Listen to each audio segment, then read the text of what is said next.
வந்து இந்த பொண்ணுக்கும் எனக்கும் எந்த சம்மந்தமும் இல்ல. இந்த பொண்ணு யாருன்னு எனக்கு தெரியாது. இவ நல்லா பொய் சொல்றா. வேணும்னே வந்து நாடகம் ஆடுறா அப்படின்னு சொல்லிட்டு எவ்வளோ சொல்லி பார்க்குறாரு.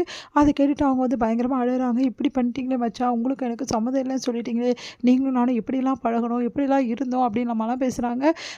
அதையெல்லாம் கேட்டு வந்து செமையா சுந்தரி டென்ஷன் ஆயிடுறாங்க. இப்பவே உன்ன போலீஸ் ஸ்டேஷன்ல புடிச்சு குடுக்குறேன். உன்ன சும்மாவே விட மாட்டேன். வீட்ல வந்து தேவையில்லாம பிரச்சனை பண்ணிட்டு இருக்க. நீங்க போலீஸ்க்கு ஃபோன் பண்ணுங்க. நானும் சொல்றேன். ஏன் பத்திரிக்கை ஆளுங்கலாம் வருவாங்கல்ல. இது பெரிய வீடு தானே. அவங்க கிட்டலாம் கூட நடந்த விஷயத்த சொல்றேன். அப்ப அவங்களே ஒரு நியாயத்த எனக்கு சொல்லட்டும் அப்படின்றாங்க.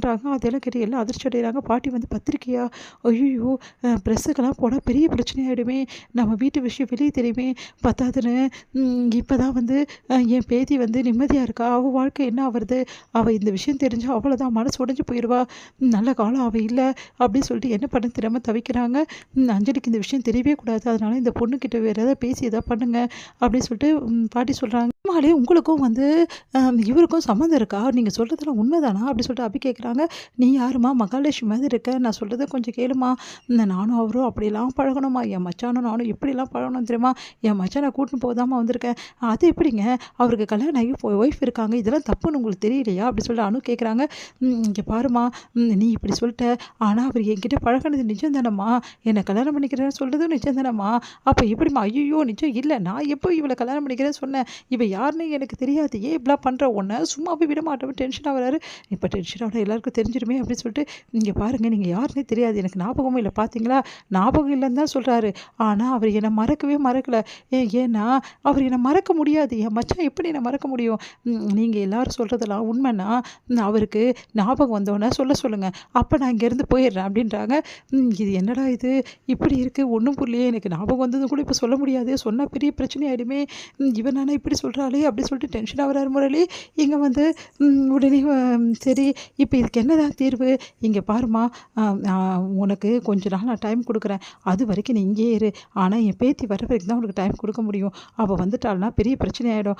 அதுக்குள்ளேயும் இங்க கிருஷ்ணா மாப்பிள்ளைக்கு சொன்னார்னா பார்க்கலாம். அவருக்கு ஞாபகம் வருதா பார்க்கலாம்.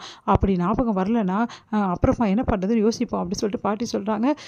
பெரிய மனுஷியா லட்சணமா சொல்றீங்க. சரி நான் கேட்டுக்கிறேன்.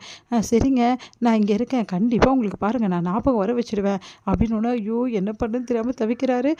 உடனே வந்து இங்க என்ன பண்ணாங்க எல்லாரும் சாப்பிட்டுட்டு இருக்காங்க. அப்போ வந்து என்ன மச்சான் கொஞ்சமா இட்லி சாப்பிடு. நல்லா சாப்பிட்டுன்னு ஊட்டி விட வராங்க. உன்ன என்ன பண்ணுவோம் பாரு. செம்ம டென்ஷன் ஆகுறாரு முரளி. உடனே வந்து என்ன மச்சான் இப்படி பண்றீங்க? அப்படின்னு ஒண்ணும் இல்ல அப்படின்றாங்க. உடனே வந்து ஐயோ! எனக்கு என்ன செய்யறதுன்னு தெரியலையே. நான் உண்மையை ஒத்துக்க முடியாத நிலைமையில இருக்கனே அப்படின்னு சொல்லிட்டு தவிக்கிறாரு. இதெல்லாம் பார்த்து அபிக்கு சந்தோஷம் தாங்க முடியல. அடுத்து வந்து அபி வந்து கேட்குறாங்க. ச்சே நீங்க இப்படி ஒரு மனுஷனா இருக்கீங்க. இப்படி அஞ்சலி அக்காவுக்கு துரோகம் பண்ணியிருக்கீங்க. அஞ்சலி அக்கா உங்களுக்கு என்ன பாவம் பண்ணாங்க?